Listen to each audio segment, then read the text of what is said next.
Muy buenas, hoy os traigo un tutorial muy sencillo, muy básico, pero muy importante para los que no lo sepáis, y es vaciar la papelera de reciclaje. Lo que tenemos que hacer es en el escritorio vais a tener todos vuestra papelera de reciclaje en alguna esquina por ahí escondida, y muy importante, lo que vamos a hacer es pulsar la papelera de reciclaje con el clic derecho, no el izquierdo, el clic derecho, y se nos va a abrir estas opciones. Una vez tenemos abiertas estas opciones, lo que vamos a hacer es vaciar papelera de reciclaje.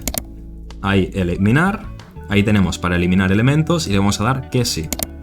Importante, esto es muy importante porque si habéis borrado algún archivo que es un poco raro, que quizás os lo habéis descargado de algún sitio que no sabéis si es seguro y tal, pues es muy importante borrarlo porque el archivo, por mucho que lo eliminéis, si sigue dentro de la papelera de reciclaje, aún no está fuera de vuestro ordenador. Así que nada, acordaros siempre de periódicamente ir vaciando la papelera de reciclaje, que es algo muy sencillo pero muy importante de hacer.